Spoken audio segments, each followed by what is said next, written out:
Can you hear me? Hi, everyone.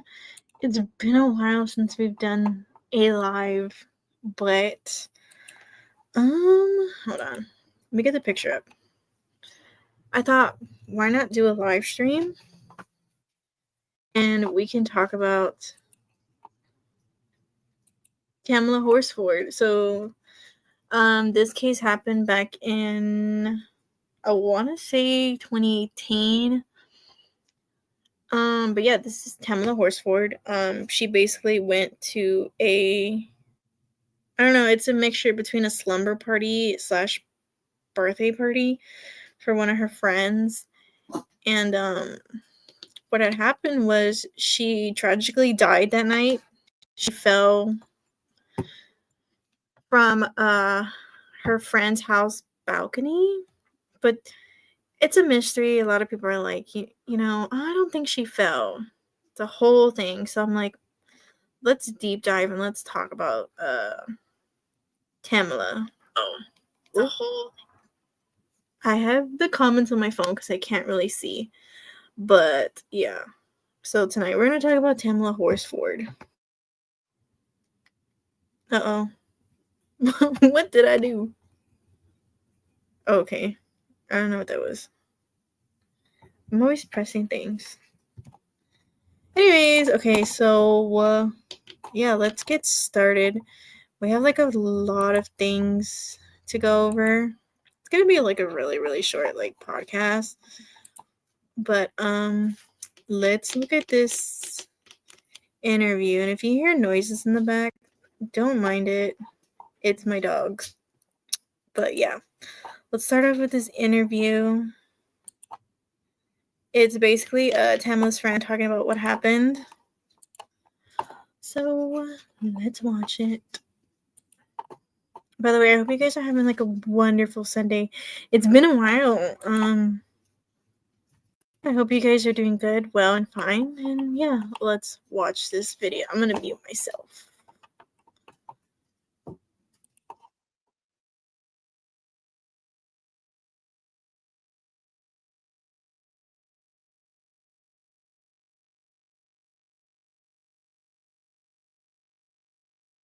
Her friend died at a house party in Forsyth County. This was back in 2018. Now, she's breaking her silence after a defamation case against her was dismissed. Channel 2 investigative reporter Ashley Lincoln's live with why some believe there's still no justice in this case. Yeah, Karen, Michelle Graves, who was not at the party, was named as a defendant in that civil lawsuit. She's criticized every inch of this investigation after learning about extensive injuries her friend received that were reported in a separate autopsy report.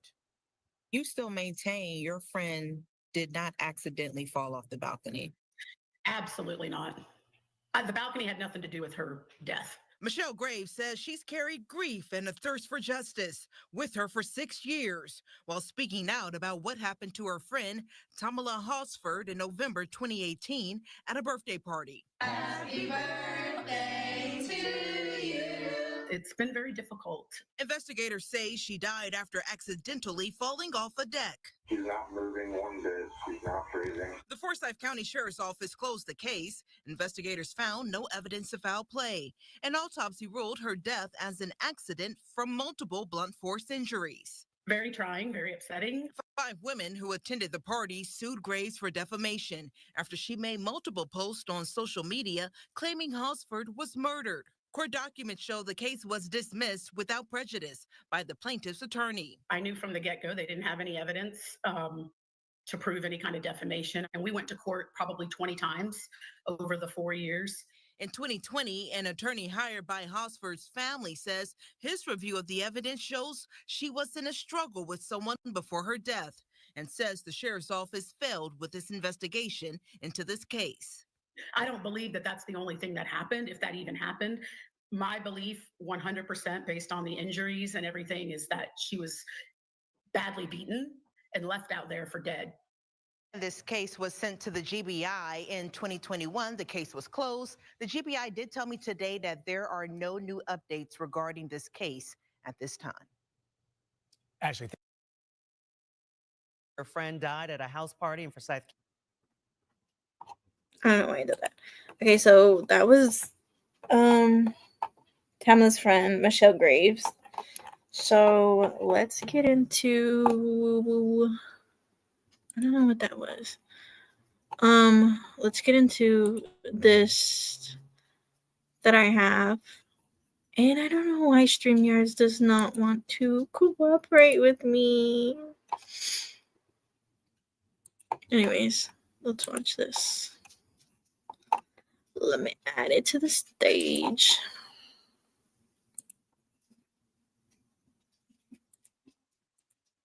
Hang on. Okay, there we go. So let me zoom in a little bit. Can I move it? I can. Okay.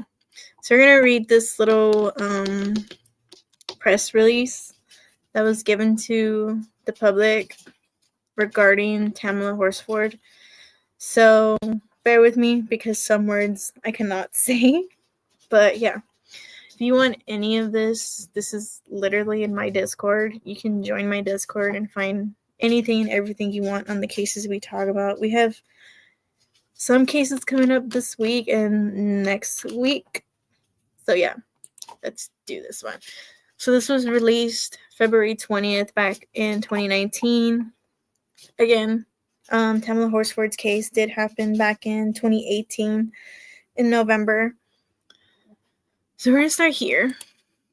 Let me zoom in because I don't know if you guys can see any of this. Well, I can't see because this thing's in my way.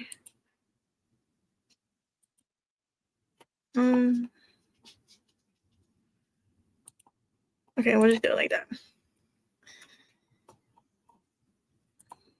Okay, there we go. So on November 4, 2018 at 8:59 a.m., the Forsyth County 911 Center received a call of an unresponsive person in the 400 block of Woodlet County in Cumming, Georgia. First responders were dispatched and the sheriff's deputies arrived at 9:07 a.m. Deputies discovered the clothed body of a deceased female lying in the backyard of the residence. The deceased female was later identified as 40-year-old 40-year-old Tamla Horsford of Cumming, Georgia. Ms. Horsford had been attending an overnight party at the residence. Detectives of the Forsyth County Sheriff's Office Major Crimes Unit, Crime Scene Investigation Unit, and an investigator from the Forsyth County Coroner's Office responded to the scene after an initial crime scene investigation. The deceased was transported by the Coroner's Office at the Georgia Bureau of Investigation, aka the GBI, Medical Examiner's Office for autopsy. Major crimes detectives began a death investigation immediately following the discovery.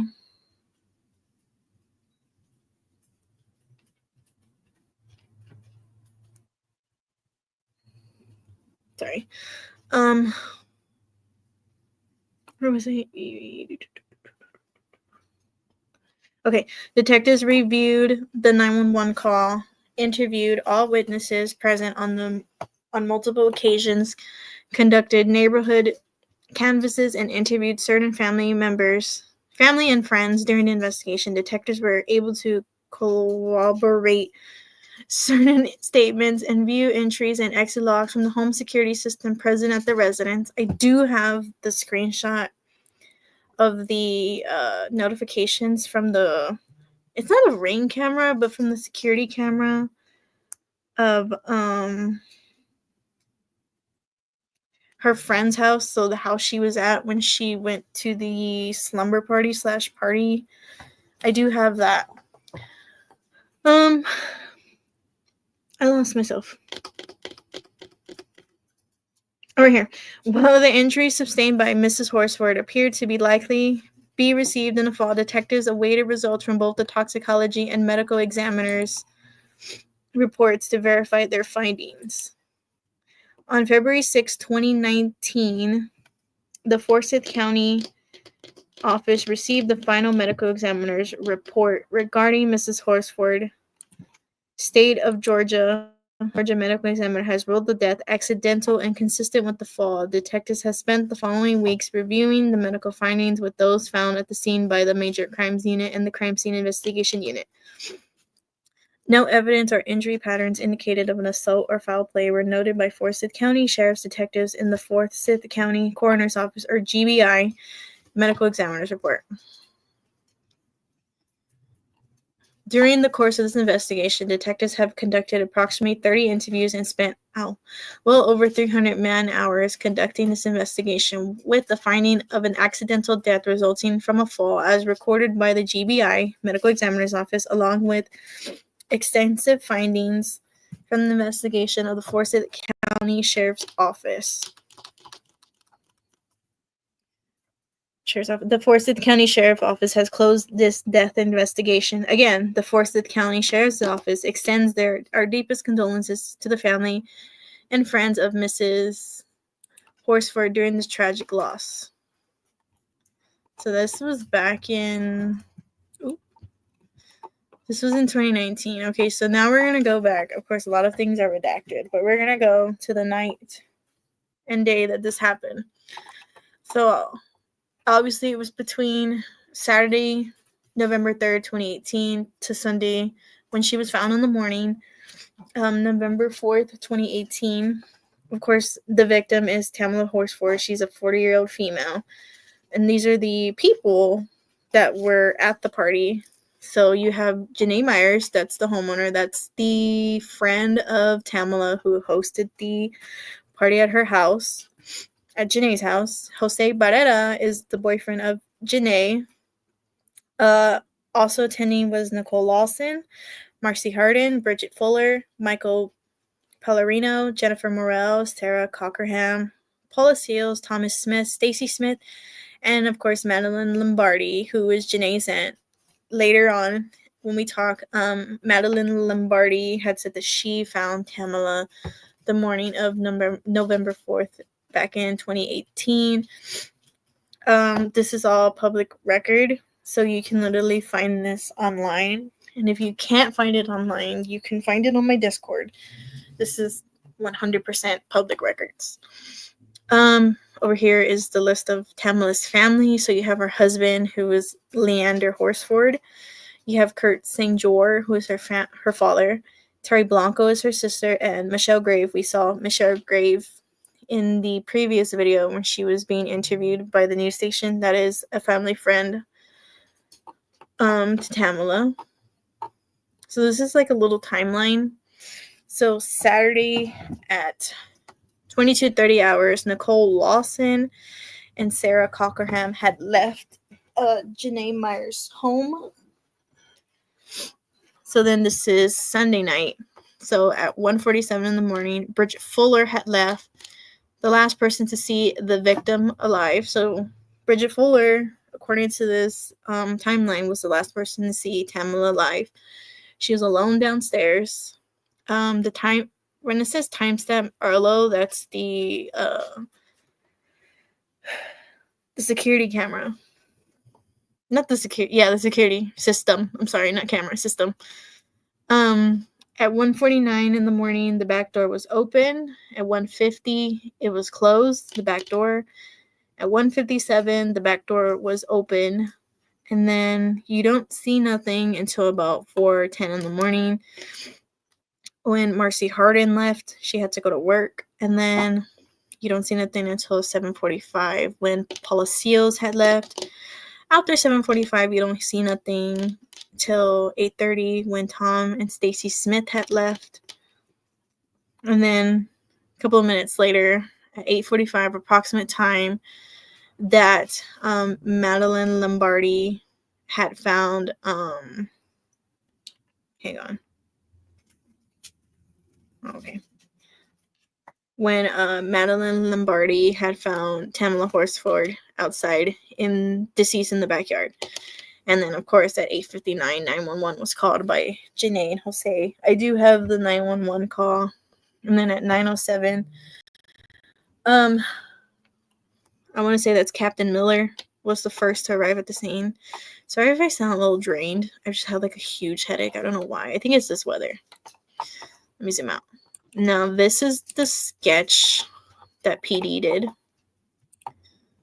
Can you guys see that? Hold on. Let me see on my end on my phone.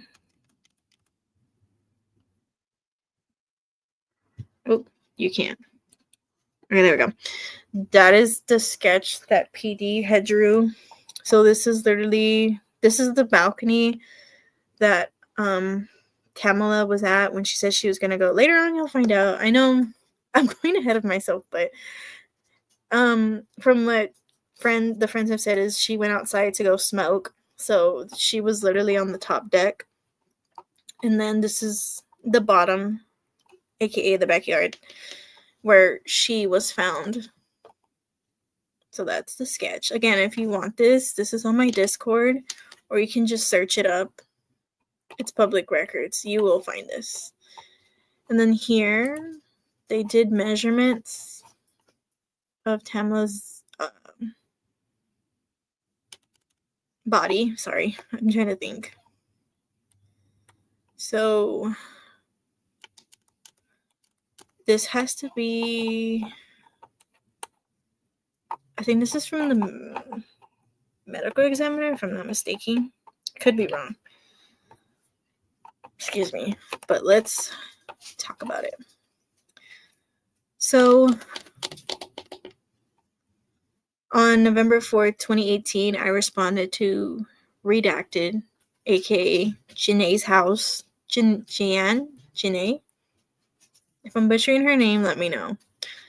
In reference to a death investigation per the request of Detective Christian upon arrival at the approximately 10:14 hours, 10:14 in the morning. I met with Deputy Miller, who informed me that the party was held at a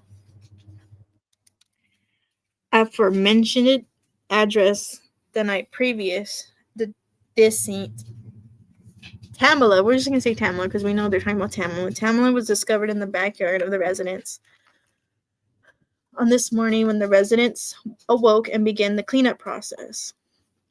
AKA, they were getting up in the morning to pick up what was left the night prior when they were hanging out.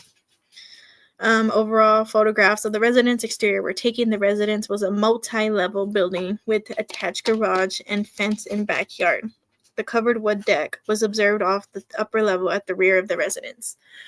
I made entry to the residence via the front door. My path traveled through the residence to the back upper level deck was photographically documented. The front door opened to a foyer with a hall ahead at the carpet line at the end of the hall in a pink in color back in black jacket to reserved to the right end of the hall was access to the kitchen and dinette. The floor to the exterior level deck was observed off the dinette. Overall photographs of the upper level deck were taken. A stairway to the lower level patio was observed at the far left and end of the deck. The Tamla was observed just within the grass line of the yard, approximately midway off the patio. So when they say the descent, they're talking about Tamla. And obviously the redacted, like when it comes to the location, they're talking about the friend's house they were at. So Janae Myers, I'm sorry if I'm butchering your name. Tamla was clad in white and color one-piece pajama set with gray and color paw prints and black and red socks with the multicolored star pattern. The Decian was in the prone position of the legs extended straight. The left arm was along the side of the body and bent at an obtuse angle at the elbow, placing the hand away from the body. The right arm was extended down the side of the body. A rough sketch was generated and measurements were taken. This is where this comes into place, the measurements, and then, of course, this is the sketch they did.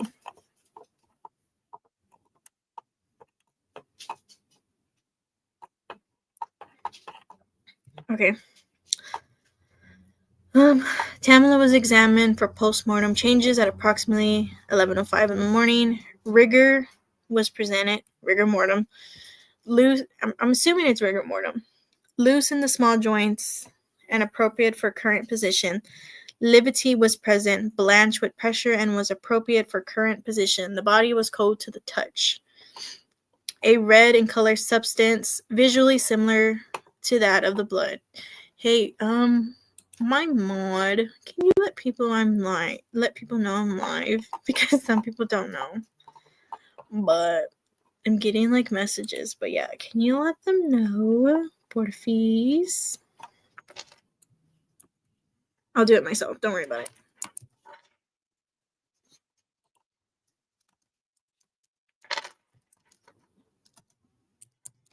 Oh, I guess you're doing it. Because I see you typing. Okay, well.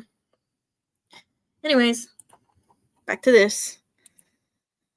A red in color substance visually similar to that of blood was observed on the cuff of the right sleeve as well as the shin area of the right pant leg. The stains were photographically documented with a scale. A protrusion within the right wrist of the ulnar, sorry, these are big words for me, was observed and photographically documented. A break of the skin also on the ulnar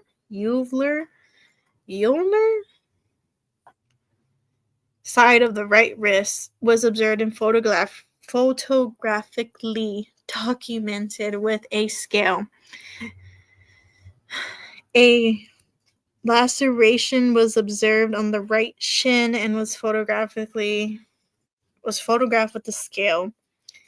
A linear contusion on the left shin was observed and photographically with the scale. A small abrasion was observed on the interior of the left wrist and was photographed with a scale. A small abrasion on the exterior of digit 6 and the left thumb as well as the tip of digit 7.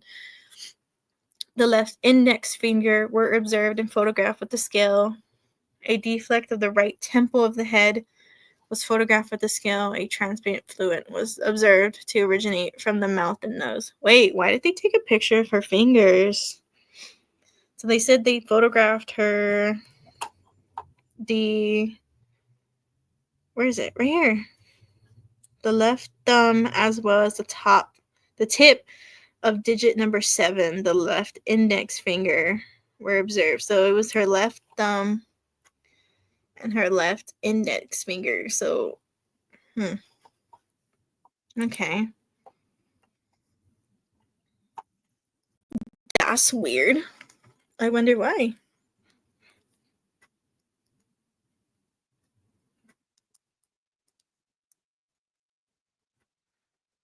I really wonder why they did that, though. Yeah, it definitely makes you go, Okay. Measurements of the upper deck railing were taken from the bottom of the rail to the ground level, measured approximately 14 feet 10.5 inches. The measurement of the top rail of the deck was approximately 3 feet 1 inch. The railing width measured approximately 5 inches across. The plastic divider on the ground level between the gravel off to the patio and the mulch of the grass line was measured to protrude approximately 1.5 above the gravel level. So they're measuring the railings, so the deck. They're not measuring, but they're talking about the photos they took from her body. Excuse me. So now they're talking about what's in her bag, or in the pink bag. I'm assuming that's her bag. I'm not sure. Within the pink bag at the carpet line of the living room, previously mentioned, was observed to contain clothing in a black in color wallet, as well as additional purple in color bag. The purple in color bag was observed to contain miscellaneous contents, including a clear plastic bag containing green leafy material, item number 2, which was collected for destruction. Within the black wallet, a Florida driver's license, a bank statement, and a $1 of U.S. currency were observed and photographically documented. So then, next they're going to talk about the kitchen area.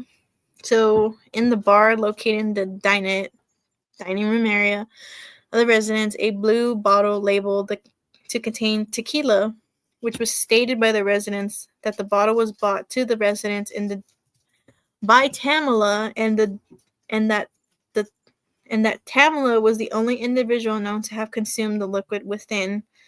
The bottle was observed to be appropriate 1/8 full.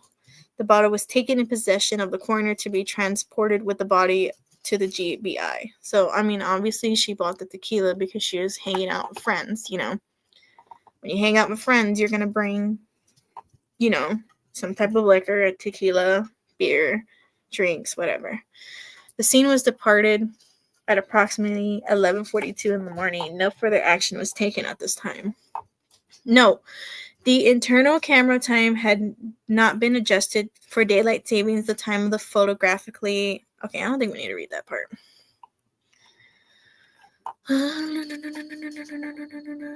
Okay, so because this is from another officer or EMT. So on November 7, 2018, I responded to blank in follow-up of a death investigation per the request of Detective Christian. Approximate arrival was 1619 hours. 1619 is 14? Wait. I got lost. 10. Wait, 10, 11, 12, 1, 2. 2? I don't know. I need to learn my times. In the backyard of the residence, evidence markers EM number 1 and 2 were placed at the divots, div something in the earth. EM3 was placed at the approximate location of the head of Tamla. EM4 was placed at an unknown substance located within the grass of the backyard. Overall photographs were taken at ground level, as well as from above the second level deck for spatuto relation. I think I said that wrong. The div something head location and unknown substance were photographically documented with the scale. A propane tank observed at the rail of the upper deck was photographically documented in place. It was observed at the top of the tank appeared to have had a buildup of dirt removed. The scene was departed at approximately 16:55 hours. No further actions were taken at this time.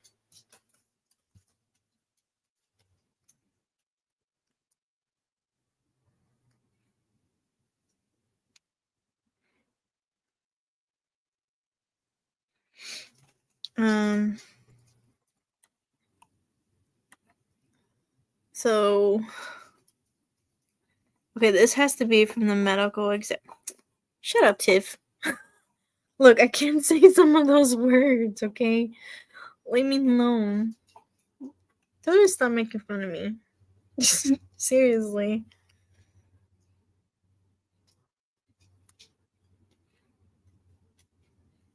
Jesus. Anyways. This is from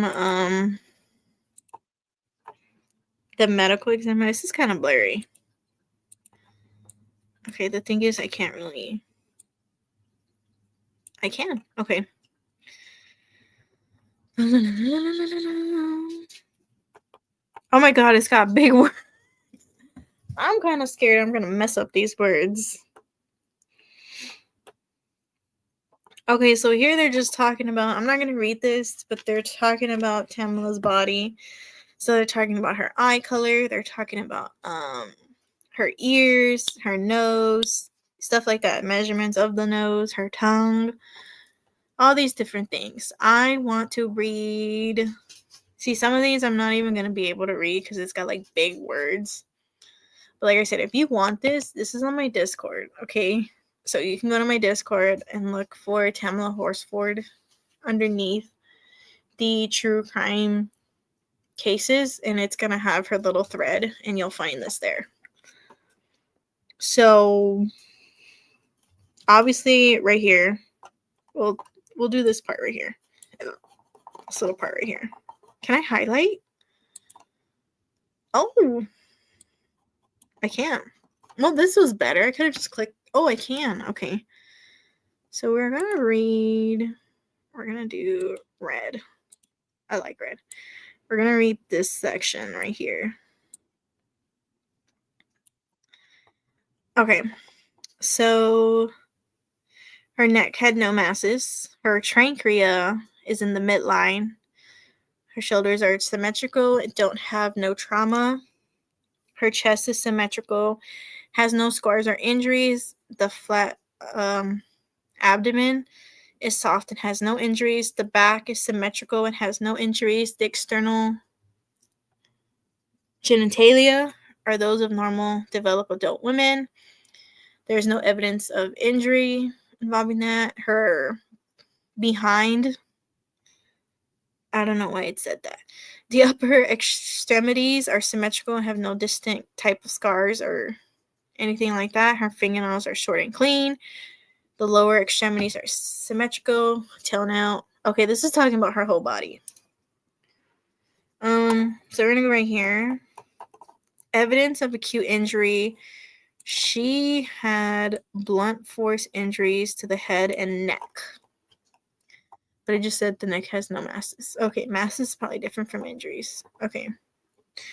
So here they talk about basically like all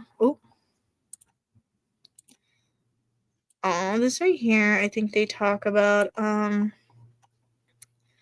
injuries that she had. So these are big words for me, so I'm just gonna list it. She had a abrasion on the right side of her forehead.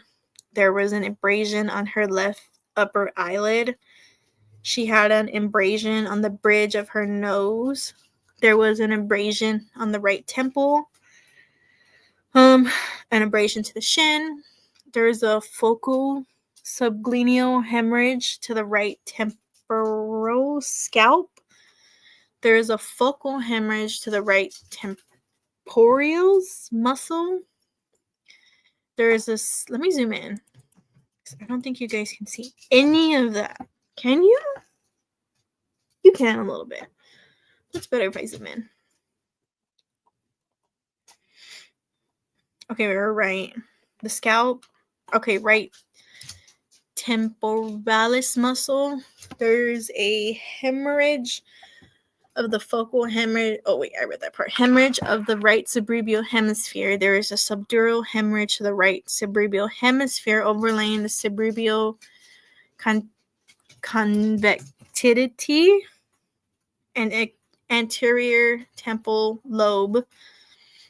Approximately 150 millimeters of clotted blood is present. There is axis mobility of the, what the heck? Antolio-occipitال joint and the anterior portion of the skull remaining firmly attached to the first cervical vertebra and the posterior portion detached. Note, finding is suggestive of the partial. What the heck? There is non-displaced linear fracture of the second cervical. If you are a doctor or you go to school and you know what all this means, like in the body where it's located, comment in my comments down below. Or if you're in my replay crew, let me know, because some of this I'm just like, where is this in the body? Because, I mean, it was weird because when I was looking up Tamla Horsford, there's a picture of her literally laying flat on the floor. And detectives are up above on the deck looking down at her. I think in the video we're going to watch, it shows it too. So viewer discretion is advised when we watch that. I think when I get to that part, I'm just going to like skip over it. I'm not sure yet. We'll see. She had blunt. Oh, I just went like that. She had blunt force injuries to the torso and extremities. Can you see that highlighter?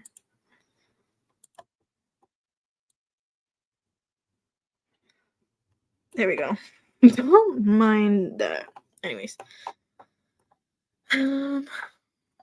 She has a linear laceration to the right ventricle of the heart with associated hemorrhage. I don't know what that was. of approximately 100 millimeters from the pericardium? Something. The right wrist is dislocated. There is an inch laceration of the anterior right wrist. There is a abrasion to the anterior left forearm, abrasion to the tip of the left index finger, and a laceration of the proximal anterior lower left leg, and an abrasion to the anterior left leg. Well, they said earlier they took pictures of her thumb, her left thumb, and the index finger. I know she was smoking prior to before she fell. I mean, I would think she would have, like, if she was smoking and she did fall by accident, like, burn, kind of. I don't know. But they did document her index finger and thumb. And she had a laceration. Where is it? Yeah. Oh, she had an abrasion of the tip of her index finger. Okay. Evidence of recent medical treatment? None. Evidence of organ or tissue procurement? None. Scars, tattoos, and under identifying features. She did have a tattoo. She had a scar on her lower abdomen. She had no other distinct features. So this is the internal. So they basically what they did in the internal examination. I'm not going to read it. They just did an investigation on her insides. So like her organs. So it talks about her heart. It talks about all these different things. I think, where is it?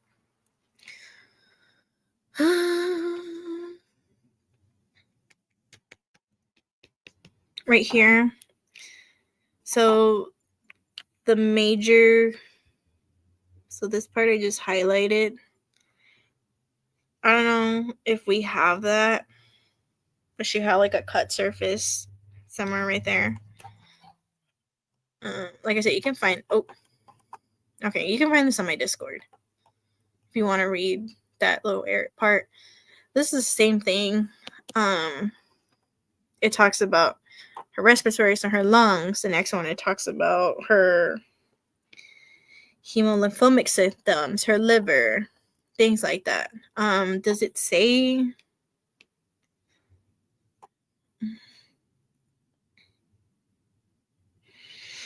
I don't know if it says that she had alcohol in her system. That's what I'm trying to look for.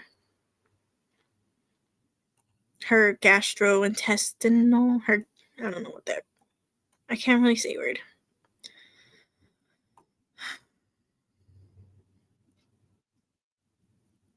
The dogs are barking outside, and I don't know why. Give me 1 second. Let me see why they're barking. Wait.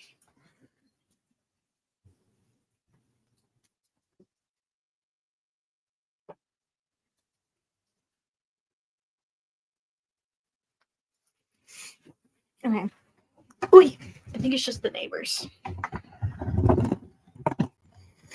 The thing is, I don't know where it says like she was drinking.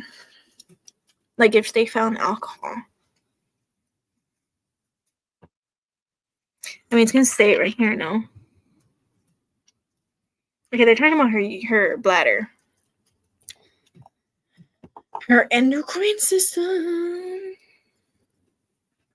I'm gonna leave it there and let you guys read a little bit of it.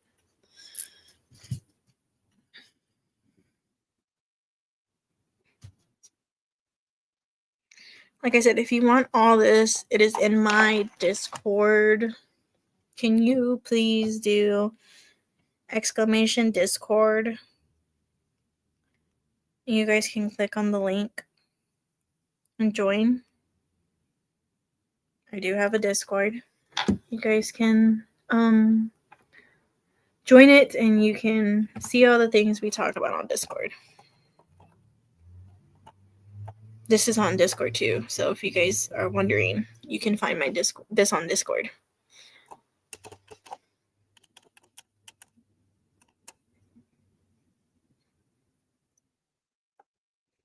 Did you put it? Okay, there it goes. Just click on the link. They're talking about her brain. Okay.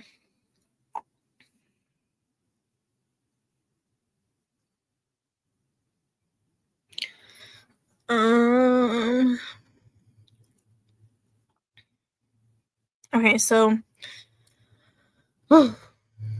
this is what they took. I'm assuming other procedures that they did. Don't mind that. They did document and identify photographs, specimens retained for toxicology analysis. For example, blood, urine, and fluid. Bloodstain card is obtained. Clothing is submitted as evidence. Postmortem fingerprints are observed, or they were taken. Samples of Tamla's plucked scalp hair were taken. Personal effects are released by the body. Crime scene photos are reviewed. The report received by the Forsyth County Sheriffs is reviewed. A single anterior, that I don't know what that means, but a radiograph was obtained.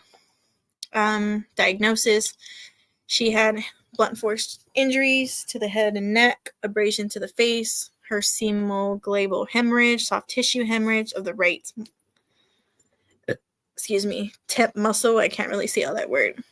A subnoic hemorrhage, subdural hemorrhage, approximately 150 millimeters, fracture of the second cervical vertebra.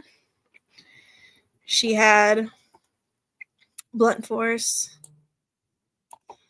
injuries of the torso and extremities, so laceration to the right ventricle of the heart, dislocation of the right wrist, laceration to the right wrist and lower right leg, abrasion of the left arm, left hand, and left leg. Postmortem toxology. So this is what they found in her toxology report. She had THC 2.0 milligrams. She had THC COOH. If you know what that means, you know what that means. I don't know what that means. Metaboloite of THC 6.3 ng/ml. Ethanol alcohol. She had 0.238 grams per 100 milliliters. She had alfrazam, lower than the lowest caliber of 15 milligrams filler. I don't know what that is, but if you know, put it in the comments down below. The Tamla is a 40-year-old woman. Per report, she was last known to be alive shortly after midnight on November 4, 2018. At the time, she was drinking heavily at the party in the residence. The next morning, she was discovered unresponsive in the backyard under the deck that is approximately 10 to 15 feet from the ground. It appeared as though she might have fallen from the deck. She was pronounced deceased without attempted resurrection. Autopsy revealed several injuries with the head, neck, torso, including subarachnoid hemorrhage, subdural hemorrhage, fracture of the second cervical vertebra, and laceration of the heart. The other injuries include abrasions of the face, left arm, left hand, left leg, lacerations of the right wrist and right leg, and a discoloration of the right wrist.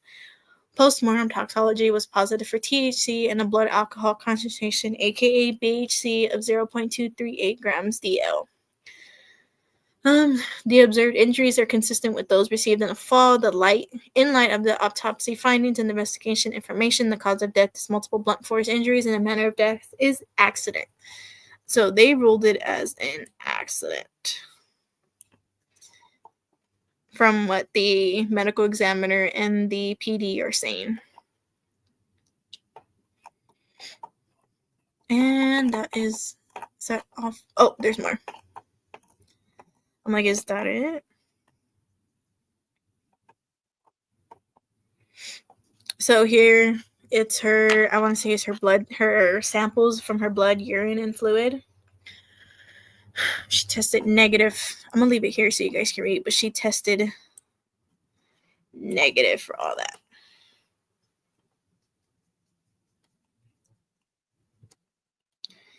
She was positive for this right here.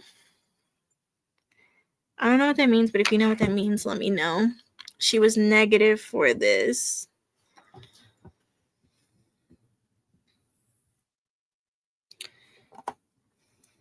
Oh, there's the abbreviations of what they are.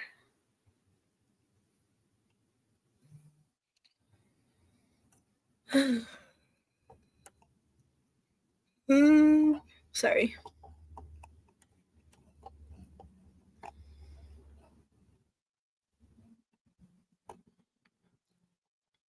So this is, I guess, a report.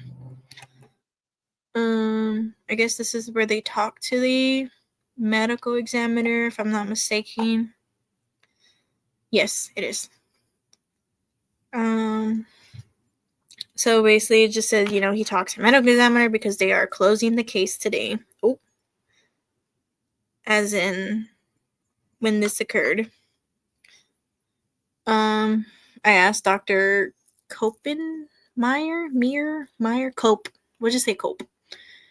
He said within the following statement, the deceased injuries, along with the investigate findings of the scene, conclude that the death was an accident and a result from the fall consistent with the height of the deck and the railing of the ground below. Dr. Cope said that it was accurate and appropriate statement in his case, and he was in full agreement with. That was the end of the conversation, and we hung up. So basically, the cop asked the medical examiner, like, hey, like, with all this that was found, what do you think about this? Is this an accident? The doctor said, yeah, it's basically an accident from the medical examiner. They're doctors now. They have to be. Right? I'm just rambling. Again.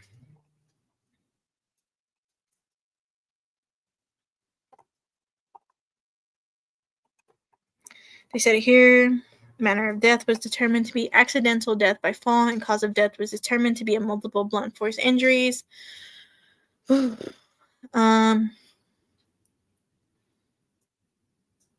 So her injuries are what the medical examiners see as that's what is most common when people fall accidentally. She had both the fracture. So it says here, both the fractured wrist, the head, torso trauma were found by the medical examiner. I don't know what that was. To be consistent with injuries sustainable in such a fall. Blood and alcohol toxicology were in there. So then it goes on and says they met with the family to share the status and hear concerns. Again, the PD says no evidence of criminal activity have been discovered in this investigation. And then they said the 911 call was within the minutes of finding Tamla outside. My dog just licked me. I don't know why she did that.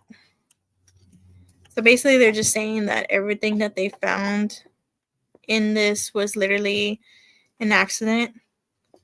They didn't find any, to what PD is saying, they didn't find any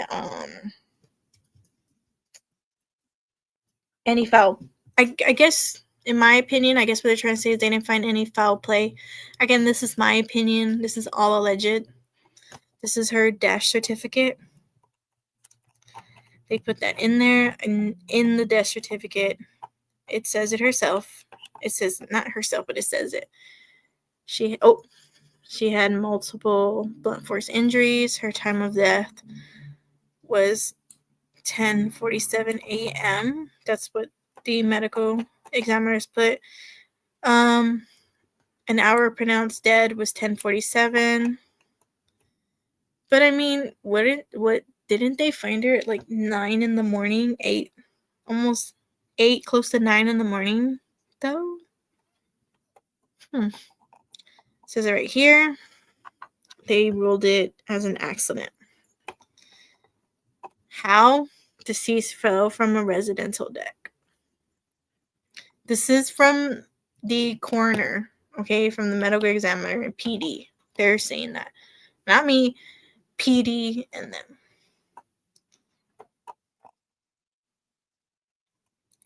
So this was an email. I guess this is regarding Janae, Tamla's friend, the house that she was at when she sadly fell. So it goes on and it says, hey Mike, this is the last one I have. I must have deleted the others. I will see if I can somehow recover them. If I'm not tech savvy, if you would like to have it, an IT person or detective research it, the website is that, my email account, password, blank, blank, blank. Let me know if I can do anything else. So this is Janae. I think she's sending it to one of the detectives saying that her security system, of course, I would think, now that I'm thinking of it, I would think that when they go to your house, PD, they would take all this. Like, they would literally have, like, someone from IT go and get it. I wouldn't think they would make the homeowner send it. I mean, that's just my opinion. No, like, they did that with Savannah Soto. Like, when they went to the Preciado home, didn't they not have IT people or something like that, if I'm not mistaken, go and take, like, the security cameras from the Preciado house, because that's when they found the Preciados coming back all together after they did the crime. Like, wouldn't you think, like, detectives would send IT people out to her house, Tamla's friend's house, to get these, the security system? Like, wouldn't you think that? I mean, I would think that. So I kind of don't know why she has to send that to them. It definitely, like, makes me wonder. So that one is that. Next, I'm going to show you, it's a 5-minute one. I'm just going to show you some of it. Not all of it, but I'm going to show you some of it. Of this video. So it's from 11 Alive. I think it's a news station. And hang on. Okay. Oh. Cancel. Okay, leave.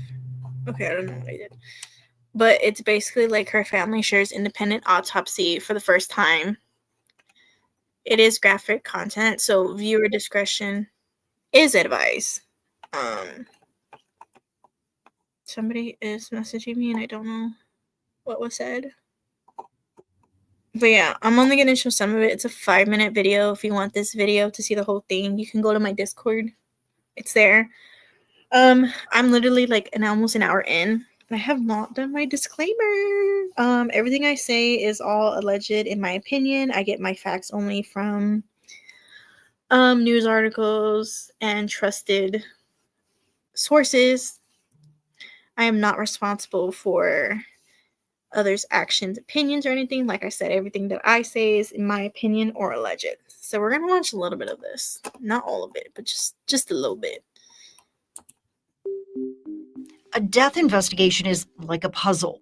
This can't be real. 2 law enforcement agencies investigated piece by piece the death of Tamla Horsford. Both concluded she got so drunk at a party she fell from a balcony after everyone else had gone to sleep. Yeah, girls' night, we were all just drinking and we played cards against humanity. But her family insists that narrative doesn't solve the puzzle. You get all this information and you go, wait, nothing makes sense here. Ralph Fernandez, the attorney for Tamla's husband, says he's gone through the evidence, every interview, document, and scene photo. So has Tamla's father and friends like Michelle Graves. Why not just let this go? I cannot let this go because I know that what they said did not happen to her. So we went through it all as well to take you inside the investigation to understand why the family remains convinced police are still missing pieces to this puzzle. I know this was a homicide. The problem is I can't pin it on anybody because I don't have a badge and I don't have a gun. We also got access to something that is not in the GBI's report. For the first time, the family is making their independent autopsy public. In it, Dr. Adele Shaker says the dislocated wrist mentioned in the GBI's report is actually a compound fracture, and the fracture in her spine isn't a fracture at all. And to him, what is most important is what the GBI's medical examiner did not find. There is no evidence of any significant injuries to the skull bones. In Dr. Shaker's report, he says the lack of broken bones in Tamla's skull make him skeptical that she died falling from the second story of a building. Now, at first, deputies on the scene seemed to agree.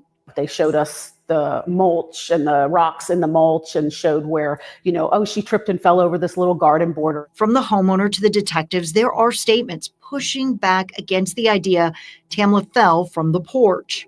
If you went to brace yourself with your left hand, there ain't nothing there to brace yourself with. Yeah. And you spin, you know what I'm saying? And even more unusual, how the homeowner and her boyfriend found Tamla's arms. It's the weirdest thing.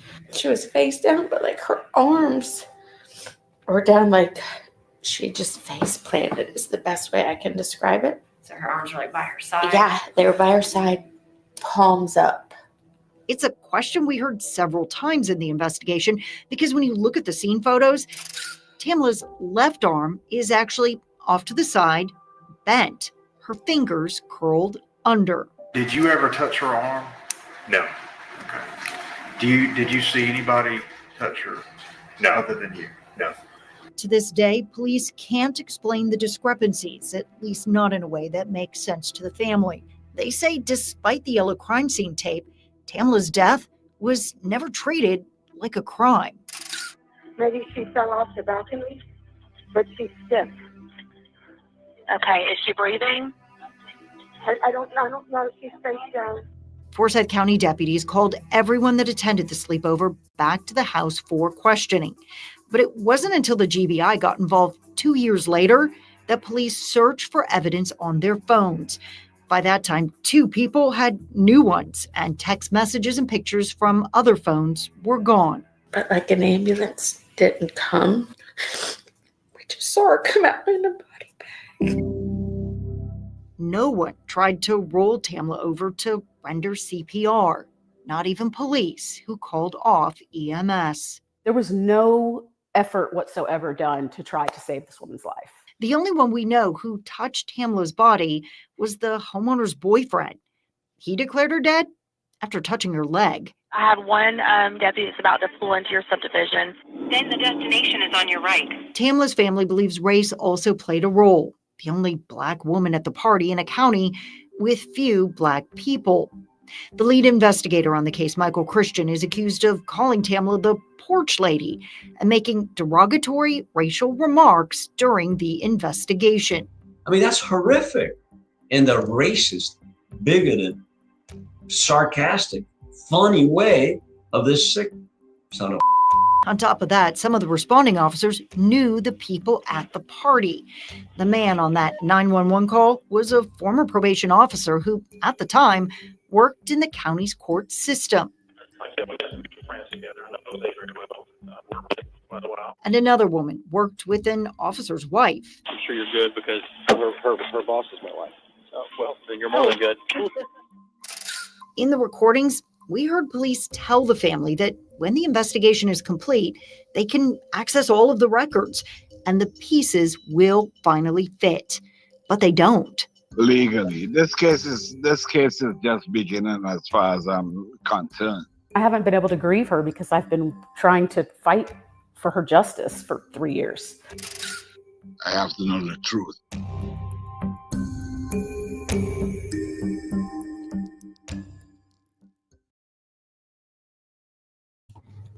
There is some key points in here that I like. It raises my eyebrow. Where was it? Her back? Was it this one? Something about her back. Autopsy, public. In it, Dr. Adele Shaker says the dislocated wrist mentioned in the GBI's report is actually a compound fracture. And the fracture in her spine isn't a fracture at all. And to him, what is most important is what the GBI's medical examiner did. So her back fracture is not actually a fracture? Not find. There is no evidence of any significant injuries to the skull bones. Okay, I don't think we saw this part. I don't even think it was in the autopsy. That was... I don't know. Do I have the autopsy here somewhere? We just read it. I don't think we saw this. No evidence of significant traumatic injuries to the skull, bones, or cervical vertebrae. Postmortem compound of Smith's fracture of the right forearm. In Dr. Shaker's report, he says the lack of broken bones in Tamla's skull make him skeptical that she died falling from the second story of a building. Now, at first, deputies on the scene seemed to agree. They showed us the mulch and the rocks in the mulch and showed where, she tripped and fell over this little garden border. From the homeowner to the detectives. Okay, so that's the house. This is literally where she fell from. There's another piece. Where was it where it talked about rolled Tamla over to render CPR? Not even police, who called off EMS. Okay, there. So when, I guess they said when, if I'm not mistaken, when Jose went to her, he just touched the bottom of her foot to see if there's a pulse. Nor did they roll her over to do CPR, nor did police. They didn't even, they called off literally ambulance. So that raises a little flag to me. Like, even though you should call EMS so they could do, attempt, if she is still alive, attempt her to bring her back. You know what I'm saying? There was no effort whatsoever done to try to save this woman's life. The only one we know who touched Tamla's body was the homeowner's boyfriend. He declared her dead after touching her leg. I had one. That right there. That, I think it says it in the crime scene part. Okay, so we're going to go to the next one. This one's only like 2 minutes. So let's go to the next one. This definitely raises my eyebrow. Oh, what the heck? My dog just hit the thing. It definitely raises an eyebrow to me. Okay, let me put this to the stage. I'm going to mute myself and let you guys hear this. A death investigation is like a puzzle. This can't be real. 2 law enforcement agencies investigated piece by piece the death of Tamla Horsford. Both concluded she got so drunk at a party she fell from a balcony after everyone else had gone to sleep. We had a great night. We were all just drinking and we played cards against humanity. But her family insists that narrative doesn't solve the puzzle. Maybe she fell off the balcony, but she's stiff. Okay, is she breathing? I don't know if she's face down. Forsyth County deputies called everyone that attended the sleepover back to the house for questioning. But it wasn't until the GBI got involved 2 years later that police searched for evidence on their phones. By that time, 2 people had new ones, and text messages and pictures from other phones were gone. But an ambulance didn't come. We just saw her come out in a body bag. No one tried to roll Tamla over to render CPR. Not even police, who called off EMS. There was no effort whatsoever done to try to save this woman's life. The only one we know who touched Tamla's body was the homeowner's boyfriend. He declared her dead after touching her leg. I had one deputy that's about to pull into your subdivision. Then the destination is on your right. Tamla's family believes race also played a role. The only Black woman at the party in a county with few Black people. The lead investigator on the case, Michael Christian, is accused of calling Tamla the porch lady and making derogatory racial remarks during the investigation. Okay, now that pisses me the fuck off. Excuse my language. She's not no porch lady. Her name is Tamla. Okay, who is this, Christian? This is what, a deputy or captain? I don't fucking know what he is, but her name's Tamla, not porch lady. Come on, seriously. I mean, that's horrific. In the racist, bigoted, sarcastic, funny way. That part when he says what he just said, like, are you fucking kidding me? Like, bro, this isn't about race or anything, because at the end of the day, no matter what color you are, no matter if even when it comes to your like, how do I like your I'm thinking of the word, but I can't say it because my mind went blank. I hate when my mind does that. It has nothing to do with race. It has nothing to do with your religion. It has nothing to do with your sexual preferences, whether you go by he, she, he, her, they, their, nothing like that. In the end of the day, we're all human. We all bleed the same color. So treat Tamla as, as another victim you go to and see deceased. You know what I'm saying? Like for example, when it came to Sonia Massey, when he basically just like, I don't know if you guys know who Sonia Massey is. Some of us do, some of us don't. I have viewers who don't know who Sonia Massey is. But the way Sean Grayson was just so arrogant and stuff, like he think he was better and stuff than Sonia. I don't get why people do that. We're all the same in the end of the day. Act like it. Stop acting like you're bigger and better than someone else. You're not. Okay? The fact that you called her a porch lady is so fucked up. Her name is Tamla. Okay? She has a name. She's not porch lady. She is not. I mean, they said it themselves. He was being racial. Like, come on, bro. We're all the same people in the end of the day. Don't matter the color of our skin or anything.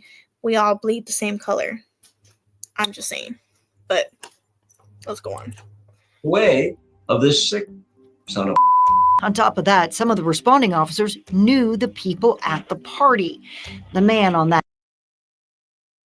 I forgot to unmute myself. Okay, I'm not going to mute myself, but I think Jose Barrera, which is the homeowner's boyfriend, I think he had something to do with PD. I think he was like a...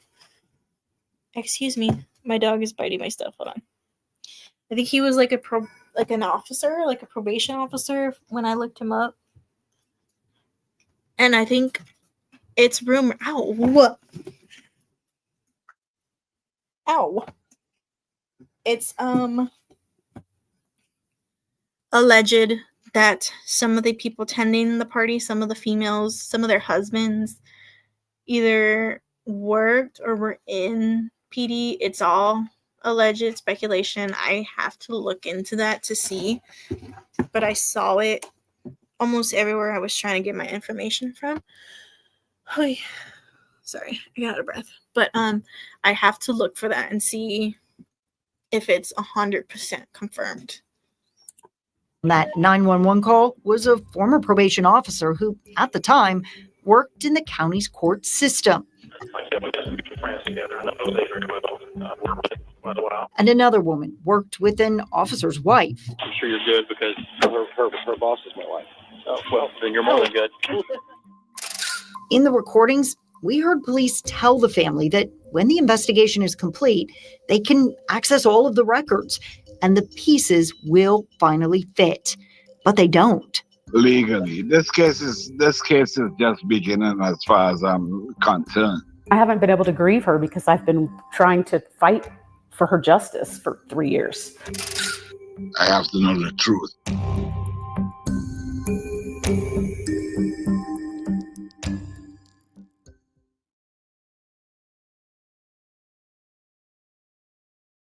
Sorry, I stepped away for a little bit. Oh, Madeline Soto. Okay, we're going to talk about Madeline Soto next case. But the fact that PD told family, hey, once we get everything completed, you get to have all that stuff. I don't know. Like, in my opinion, I think, like, sometimes, like, PD, just in my opinion, it's all alleged. PD could literally just, like, change things up or put, like, things misinterpreted in there. So I would think they should give the family the original, because we read the press release that was given in 2019, and we didn't even see that part.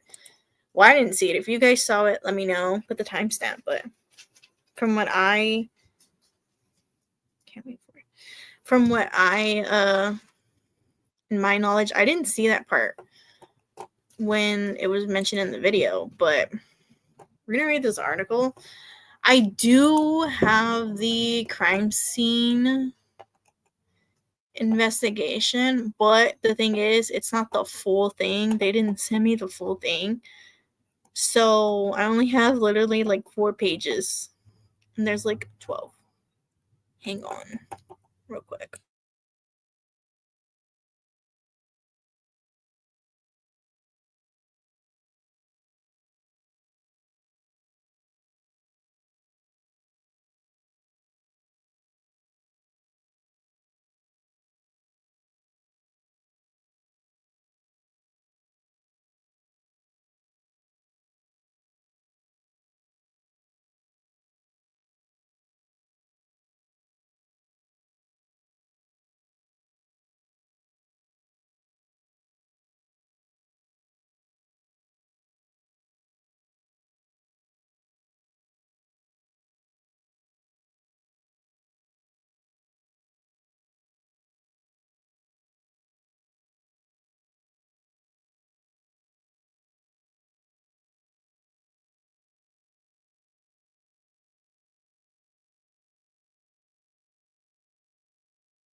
Okay, my bad. I had a phone call. I'm gonna have to wrap this up a little early. Yeah. Anyways, we're gonna read this little article real quick, and then I'm gonna show you some images, and then we're gonna end it with the 911 call because I do need to go. I thought I still had time, but I have some things to do. And yeah, so we're gonna start off here at February. This is back in 2019. So, from the press conference from Joe Perkins, Major Head of Chief Office, Major Crime Unit, to reporters that he had ruled the 40-year-old Horsford fell from the back deck of 4450 Woodlake Court in the North Forsyth during an overnight party. Her body was discovered laying in the resident's backyard the next morning. According to the now public GBI medical examiner's report completed by the Associate Medical Examiner Andrew Copen-Myers on February 5th, 2018, the blunt force injuries that Horsford's body sustained are consistent with those received in the fall. The report states that Horsford sustained several injuries to the head, neck, and torso cuts to her face, wrist, hand, and lower legs, as well as a laceration to her right ventricle of her heart. In light of the autopsy findings, investigate information. The cause of death is multiple blunt force injuries, and manner of death is an accident, Cooper Myers wrote in the report. They also put her toxicology. So it came back with, of course, she was drinking. It had some type of anxiety drug in her, Alprazam. I take anxiety meds, but mine's not called Alprazam. I think it's... I don't know, shit. Am I even supposed to be saying that? Oh, fuck. My bad. Scratch that out. I do take anxiety medications. Anyways,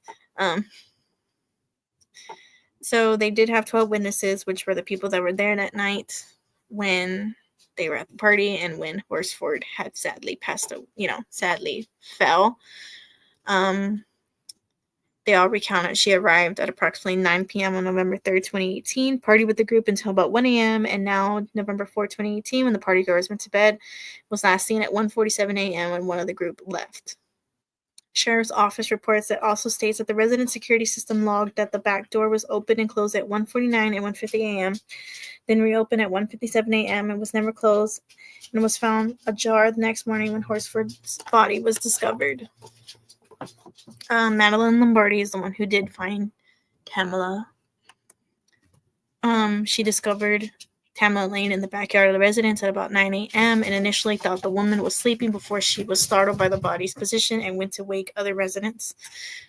I told them Tam was in the grass not moving. Jose Barrera came downstairs. Someone called 911. Her statement reads, I need to get that one. They only sent me like 4 documents. They didn't send me the whole 12 where it has Madeline, Janae, and Jose's statements. Once I get that, I'll probably do like a little short and I'll talk about it. Perkins said the deputies arrived at the residence at 9:07 a.m. on November 4th, 2018, just 8 minutes after the call to 911 was placed by the homeowner, Jeanne Myers. Ow! My dog is biting me. He said to believe there was no substantial gap between when the body was discovered and when 911 was alerted. Yeah, you see, if I download it, it's just going to give me half. It's not going to give me all of it. In December, Barrera, a former pre-child service officer with the Forsyth County court system who attended the party, was terminated. Ooh, I didn't know that. Was terminated from his position within the county after authorities determined he allegedly assisted an incident report from November 4, 2018 death through his work access at the courts. Oh? Interesting. After Barrera's firing, interest in the Horsford death skyrocketed online, with hundreds of people taking to social media with the hashtag Tamla Horsford and questioning different reports made in the case. Yeah, there's some things that we read in the other, I think it was when it had her autopsy, there was some stuff that was not in there, like from what the family was saying. They said she had fractures, and then I guess the family said she didn't, from what they saw. I don't know. I feel like it's 2 different ones. That's what I'm saying. When PD said the family wasn't going to get it till after they were done, made me raise an eyebrow. Hang on.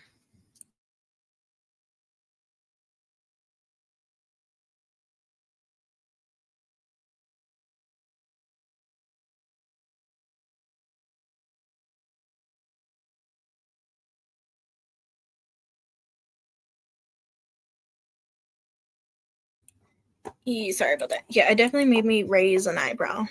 There's a lot of things.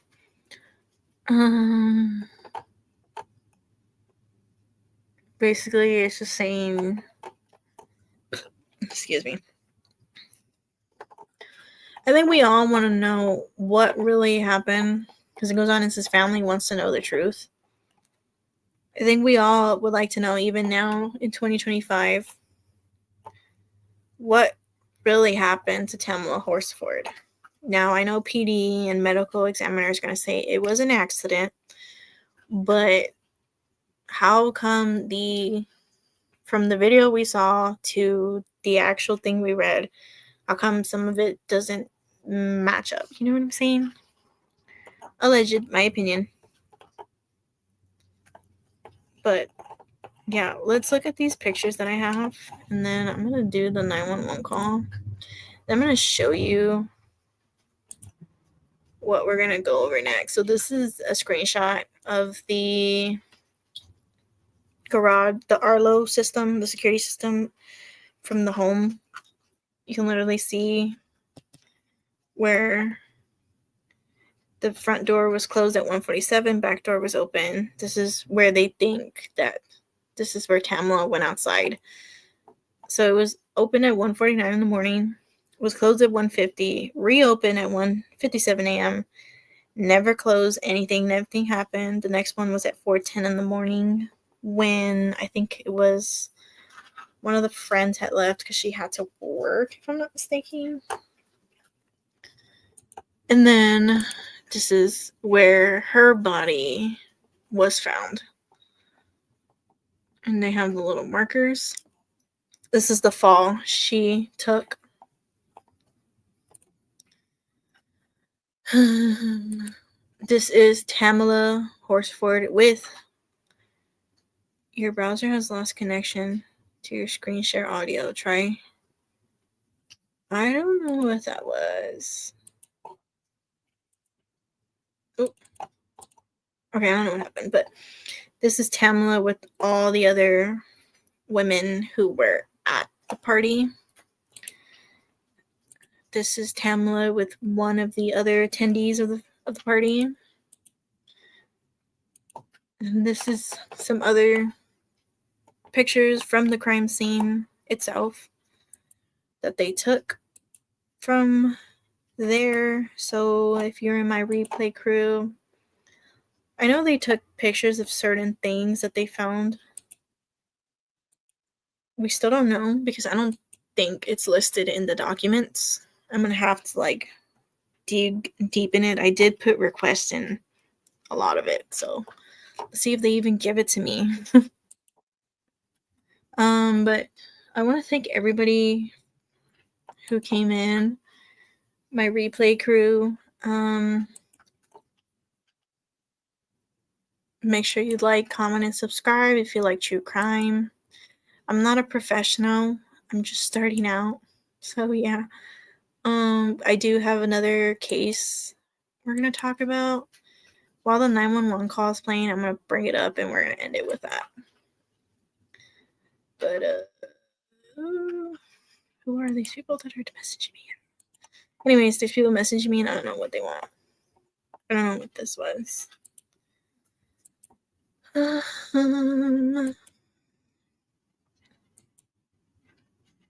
So I'm gonna play the 911 call and then I'm gonna show you, we're gonna wrap it up and then I'm gonna show you our next case.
I want to know because he said that. He said it himself. Let me go back a little bit.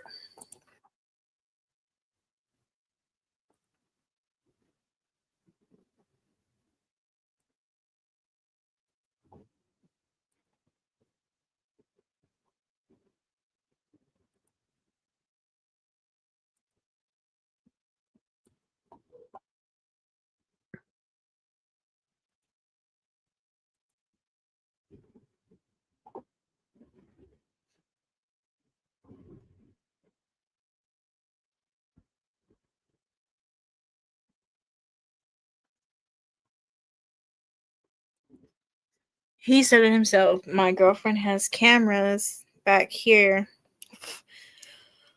that would have caught from where they assume she, if quote unquote, let's say, not quote unquote, think that's the, if where she might have fell from, they have cameras there. I wonder if they got those cameras.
So that concludes our case of Tamla Horsford. In my opinion, with all this, allegedly, I think there's something missing that we don't know, and it's probably something that, I mean, who knows? We might know later on, we may not know, but according to PD and the medical examiners, they said it is accidental.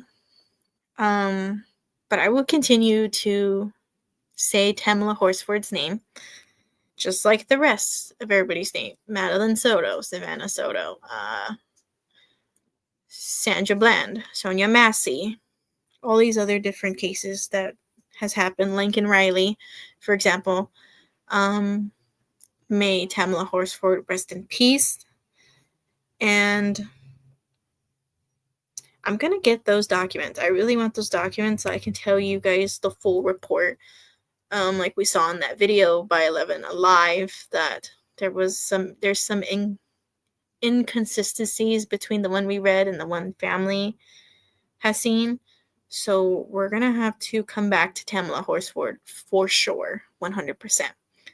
Our next case, you may know this case, you may not. This is the Slenderman case. So Morgan Geiser, if I'm saying her name right. This happened back in 2015, if I'm not mistaken. Yeah, I have a feeling it happened back in 2015, if I'm not mistaken.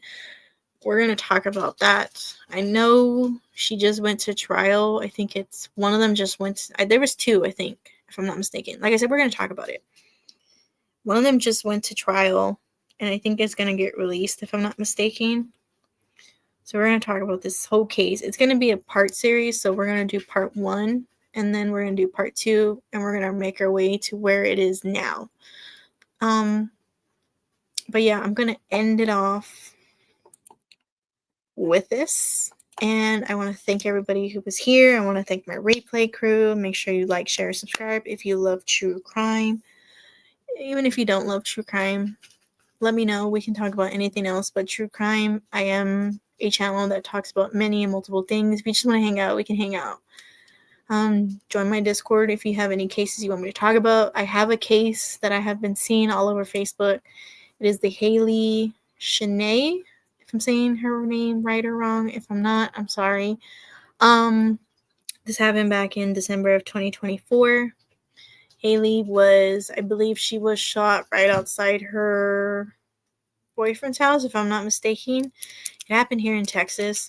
I have not seen any news articles, so that's what raised an eyebrow to me. I've only seen Facebook posts, TikTok posts about her, but I would love to talk about it and bring awareness to her. So yeah, we're going to talk about that. Not this week coming up, but the following week.